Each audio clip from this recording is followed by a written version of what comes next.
ठाणेकरांना वाजवी दरात मिळणार दर्जेदार हापूस। आमदार संजय केळकर यांची संस्कार संस्था व कोकण विकास प्रतिष्ठान आयोजित 18वा आंबा महोत्सव 1 मे पासून चोंखदड आणि खवय्या ठाणेकरांचे लक्ष लागून राहिलेला 18वा आंबा महोत्सव येत्या 1 मे पासून सुरू होत आहे। आमदार संजय केळकर यांची संस्कार सेवाभावी संस्था आणि कोकण विकास प्रतिष्ठान यांच्या संयुक्त विद्यमाने आयोजित या आंबा महोत्सवाला महाराष्ट्र शासनाच्या कृषी पणन मंडळाने पुरस्कृत केले आहे।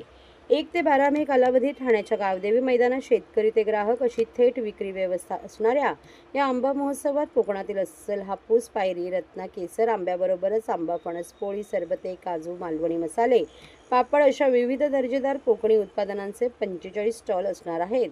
हा केवळ बाजार नसून शेतकरी आणि ग्राहकांना दिलासा देणारी एक चळवळ आहे। या महोत्सवात धान्याचे 5 स्टॉल असून महिला बचत गटांदेखील 5 स्टॉल असणार आहेत। शेतकऱ्यांना हात देताना सर्वसामान्य ठाणेकरांनाही दर्जेदार हापूस आंबा विकत घेऊन त्याचा आस्वाद घेता यावा यासाठी ही चळवळ केली गेली। 18 वर्ष सुरू असल्याची माहिती संस्कार संस्थेचे अध्यक्ष व महोत्सवाचे आयोजक आमदार संजय केळकर यांनी पत्रकार परिषदेत दिली। यावेळी कोकण पदवीधर मतदारसंघातील आमदार निरंजन डावखरे, भाजपा ठाणे शहर जिल्हा अध्यक्ष संजय वाघुले, माजी उपमहापौर अशोक भोईर, सुभाष काळे, कोकण विकास प्रतिष्ठानचे राजेंद्र तावडे, परिवहन सदस्य विकास पाटील, ठाणे जिल्हा हाऊसिंग फेडरेशनचे अध्यक्ष सीताराम राणे, संतोष साळुंखे, विष्णू रानडे उपस्थित होते। कोकणातील एकूण 1,80,000 हेक्टर जमिनीवर आंब्याची लागवड केली जाते। 2022 साली कोकणातील आंब्याचे उत्पादन 3,20,000 मेट्रिक टन होते। यातील 260 कोटी रुपयांची आंब्याची विक्री मुंबई व भारतभर केली गेली आणि 100 कोटी रुपयांचा आंबा निर्यात केला गेला। या दरवर्षी हे उत्पादन घटत जाऊन 2023 मध्ये 2,56,000 मेट्रिक टन, 2024 मध्ये 1,28,000 मेट्रिक टन झाले असून 126 कोटी रुपयांची आंबा विक्री देशभर केली गेली आणि 54 कोटी रुपयांचा आंबा निर्यात केला गेला। यावर्षी अवेळी पडलेला पाऊस आणि ढगाळ वातावरणामुळे फळगळ झाली व थ्रिप्स रोग, तुटवडा, कीटकांच्या प्रादुर्भावामुळे 30% आंबा पीक हाती लागले आहे। त्यामुळे मागील 10 वर्षापासून सातत्याने कोकणातील शेतकरी आर्थिक संकटात आहे। या साऱ्या परिस्थितीचा जाणकार ठाणेकर सहानुभूतीने विचार करेल व वाजवी दरातील दर्जेदार आंबा जास्तीत जास्त खरेदी करून कोकणातील शेतकऱ्यांना पाठबळ देईल असा विश्वास आमदार संजय केळकर यांनी व्यक्त केला। दरम्यान पत्रकार परिषद सुरू होण्यापूर्वी पहलगाम येथे भ्याड हल्ल्यात मृत्युमुखी पडलेल्या पर्यटकांना श्रद्धांजली वाहण्यात आली। ठाण्यामध्ये दरवर्षी कोकण आंबा महोत्सव आयोजित केला जातो आणि ठाणेकर आणि आसपासचे नागरिक देखील त्याची वाट बघत असतात। यावेळेला देखील 1 मेला ही महोत्सव कम चळवळ, शेवटी हा महोत्सव म्हणजे आंबा उत्पादक शेतकरी आणि ग्राहक यांचा मेळा आहे आणि त्यामुळे याही वर्षी 1 मेला 4 वाजता याचं उद्घाटन होणार आहे। 12 दिवस हा आंबा महोत्सव सुरू राहणार आहे। आंबा उत्पादक शेतकरी हे या ठिकाणी येतील। याच्याबरोबरच जो आम्ही हा महोत्सव आहे तो पणन कृषी शासनाच्या सहाय्याने हा आम्ही घेतलेला आहे। त्याचा 18वा वर्ष आहे। याच्याबरोबरच आम्ही 5 स्टॉल जे आहेत ते मिलेटचे पण ठेवलेले आहेत, कारण की मिलेट्सचं महत्त्व हे अत्यंत लोकांमध्ये मुरलेलं आहे आणि त्याच्याकरता त्यांना या मिलेटचे आम्ही जे 5 स्टॉल ठेवले, 5 स्टॉल जे आहेत ते या महिला बचत गटाला देखील आम्ही ठेवलेले आहेत। मी दरवर्षी लोक आम्हाला प्रतिसाद देतात या चळवळीला, कारण की ही शेवटी ग्राहक राजासाठी दर्जेदार आंबा देखील मिळाला पाहिजे आणि तो देखील थेट कुठलीही प्रक्रिया न करता, पावडर न लावता, केमिकल न वापरता थेट शेतकऱ्याच्या शेतातून या ठिकाणी मिळाला पाहिजे आणि तो दर्जा आणि विश्वसनीयता असल्यामुळे या आंबा उत्पादक शेतकऱ्यांना मोठा प्रतिसाद आजपर्यंत दिलेला आहे। 1 मेला याची सुरुवात आहे। मी सर्व ग्राहकांना, रहिवाशांना आवाहन करीन की आपण अवश्य या चळवळीमध्ये सहभागी व्हा, शेतकऱ्यांना ताकद द्या आणि आंबा उत्पादकांना देखील या माध्यमातून भरघोस अशा प्रकारे सहकार्य करा। हवामान बदलाचाच परिणाम होत असल्यामुळे दरवर्षी आंब्याची जी आवक आहे किंवा उत्पादन आहे ते कमी होताना आपल्याला बघायला मिळालेलं आहे।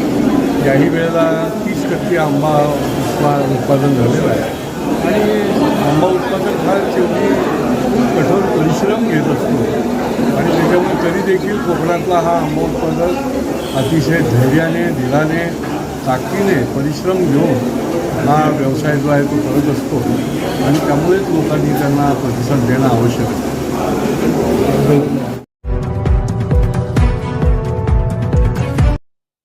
महाराष्ट्रातील भगिनींना आधार देणारी राज्य शासनाची मुख्यमंत्री माझी लाडकी बहीण योजना. या योजनेअंतर्गत अल्प उत्पन्न गटातील 21 ते 65 वयोगटाच्या भगिनींना मिळणार दरमहा 1500 रुपयाची मदत. अर्ज करण्यासाठी 31 ऑगस्ट 2024 पर्यंत मुदतवाढ. कुटुंबाचं वार्षिक उत्पन्न 2.5 लाख रुपयांपेक्षा कमी असलेल्या महिला पात्र. कुटुंबाकडे पिवळं किंवा केसरी रेशन कार्ड असल्यास उत्पन्नाचा दाखला आवश्यक नाही. पांढरं रेशन कार्ड असेल किंवा रेशन कार्ड नसेल तर कुटुंबाचं वार्षिक उत्पन्न 2.5 लाखांपेक्षा कमी असल्याचा दाखला आवश्यक. योजनेसाठीचा ऑनलाईन अर्ज नारी शक्ती दूत ॲपवरून किंवा पोर्टलवर भरता येईल. ज्या भगिनींना ऑनलाईन अर्ज भरता येत नसेल त्यांच्यासाठी अंगणवाडी, ग्रामपंचायत, वॉर्ड ऑफिस, सेतू सुविधा केंद्रामध्ये किंवा आशाताई बचत गटाच्या CRP यांची मदत उपलब्ध.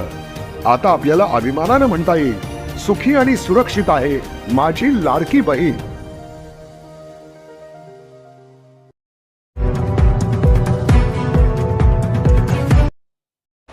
पर्यावरणस्नेही असलेल्या अक्षय ऊर्जेचा वापर आवश्यकतेप्रमाणे करणे ही काळाची गरज. शरद पुस्तके. नैसर्गिक स्रोतांमधून सतत निर्माण होणारी आणि कधीही न संपणारी तसेच परावर्तित न होणारी ऊर्जा म्हणजे अक्षय ऊर्जा. ही ऊर्जा पर्यावरणपूरक असून ती प्रदूषण निर्माण करत नाही. सतत मिळणारी शाश्वत आणि पर्यावरणस्नेही अशी अक्षय ऊर्जा असून तिचा वापर हा आवश्यकतेप्रमाणे करणे ही काळाची गरज असल्याचे फाउंडेशन फॉर इंटरडिसिप्लिनरी रिसर्चचे संस्थापक विश्वस्त शरद पुस्तके यांनी नमूद केले. 22 एप्रिल या जागतिक वसुंधरा दिनानिमित्त ठाणे महानगरपालिकेने विचारमंथन व्याख्यानमालेअंतर्गत अक्षय ऊर्जा व संवर्धन या विषयावरील व्याख्यान कैलास नरेंद्र बल्लाळ सभागृहात आयोजित करण्यात आले होते. या व्याख्यानमालेचे 16वे पुष्प शरद पुस्तके यांनी गुंफले. या कार्यक्रमास अतिरिक्त आयुक्त 2 प्रशांत रोडे, उपायुक्त उमेश बिरारी, महापालिकेच्या मुख्य पर्यावरण अधिकारी मनीषा प्रधान यांच्यासह महापालिकेचे अधिकारी, कर्मचारी व ठाणे शहरातील नागरिक उपस्थित होते. अक्षय म्हणजे न संपणारी आणि ऊर्जा म्हणजे शक्ती आणि वेळ. कमीत कमी ऊर्जा संसाधने वापरून जास्तीत जास्त उत्पादन किंवा परिणाम मिळवणे आपल्या पर्यावरणाच्या संवर्धनाबरोबरच भविष्यातील ऊर्जा गरजांची पूर्तता करण्यासाठी आवश्यक असलेल्या शरद पुस्तके यांनी नमूद केले आहे. ऊर्जेचे स्तोत्र नमूद करताना सौर ऊर्जा म्हणजे सूर्यप्रकाशातून मिळणारी ऊर्जा, पवन ऊर्जा म्हणजे वाऱ्याच्या गतीतून मिळणारी ऊर्जा, होणारी ऊर्जा, जल ऊर्जा म्हणजे पाण्याच्या प्रवाहातून मिळणारी ऊर्जा. जे दीर्घकाळापासून मानवाने ऊर्जा मिळवण्यासाठी वापरलेले ऊर्जेचे पारंपरिक स्तोत्र म्हणजे कोळसा, पेट्रोलियम, नैसर्गिक वायू, लाकूड, शेणपीक, अवशेष इत्यादी. औद्योगिक क्रांतीपासून कोळशाचा वापर हा मोठ्या प्रमाणावर होत असून वीज निर्मिती, उद्योगधंदे, रेल्वेसाठी केला जातो. पेट्रोलियमचा वापर हा वाहतूक, शेती, कारखाने यासाठी केला जातो.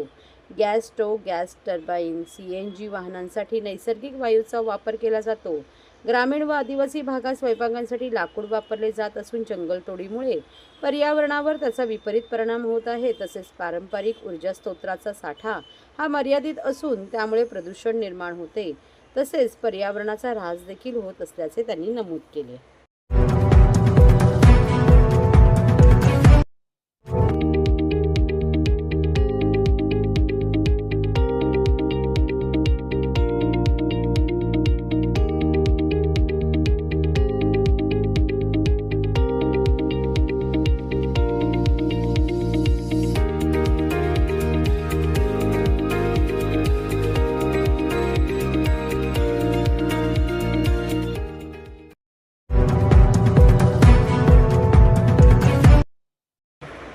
ठाणे कोपरी रेल्वे स्थानकाबाहेर वेश्या व्यवसाय तात्काळ बंद करा.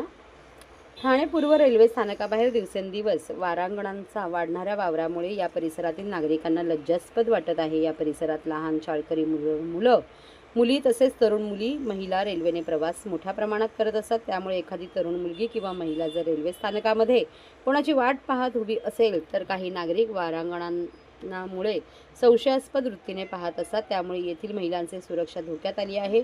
याबाबत वारंवार रेल्वे व पोलीस प्रशासनाला पत्रव्यवहार करून सुद्धा कार्यवाही होत नसल्याने आज ठाणे जिल्हा शिवसेना महिला आघाडीच्या वतीने आज आनंद सिनेमा येथे सह्यांची मोहीम घेऊन प्रशासनाला जाग आणली आहे. यावेळी महिला आघाडी रेखाताई खोपकर, ज्योती कोळी, प्रमिला भांगे, ठाणे महानगरपालिका नगरसेविका नंदिनी विचारे, अनिता प्रभू, गौतमी पाटील, आरती मोरे, प्रमिला लाड, अर्चना शैलीत, रेखा मोहिते, वैष्णवी देशपांडे, कविता सिन्नलकर तसेच उपजिल्हा प्रमुख कृष्णकुमार कोळी, शहर प्रमुख प्रदीप शिंदे, विभाग प्रमुख लहू सावंत, दत्ता पागवले, स्वप्नील शिलकर, संतोष डोंगरे, दळवी, सचिन पागवले, रोशन म्हात्रे, सूरज सोनार, निलेश मालुसरे, अनंत गौरव, नितीन तांबे, महेश मेहेकर, विशाल कानडे, सुदेश सावंत इत्यादी व इतर शिवसेना पदाधिकारी मोठ्या संख्येने उपस्थित होते.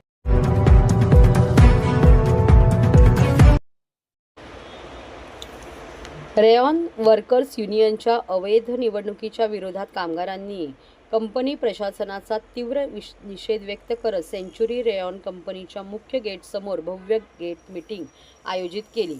कामगार नेते राजाराम साळवी यांच्या अध्यक्षतेखाली पार पडली. कामगार एकता जिंदाबादच्या जोरदार घोषणांनी संपूर्ण परिसर दणाणून गेला. कामगारांच्या एकजुटीने प्रशासनाला स्पष्ट संदेश दिला की अन्यायाविरोधातील हा लढा निर्णायक ठरेल. या सभेस मध्ये राहून राहुल साळवी, मेघनाथ पाटील, कैलास पाटील, मंगेश शेलार, संजय फुलोरे, नारायण दांडे, चंद्रकांत ठाणेकर, विजय जोशी, दत्ता भोईर, दीपक शेलार, अंबरनाथ म्हात्रे यांसह अनेक प्रमुख कामगार नेते, प्रतिनिधी आणि शेकडो कामगार मोठ्या संख्येने उपस्थित होते.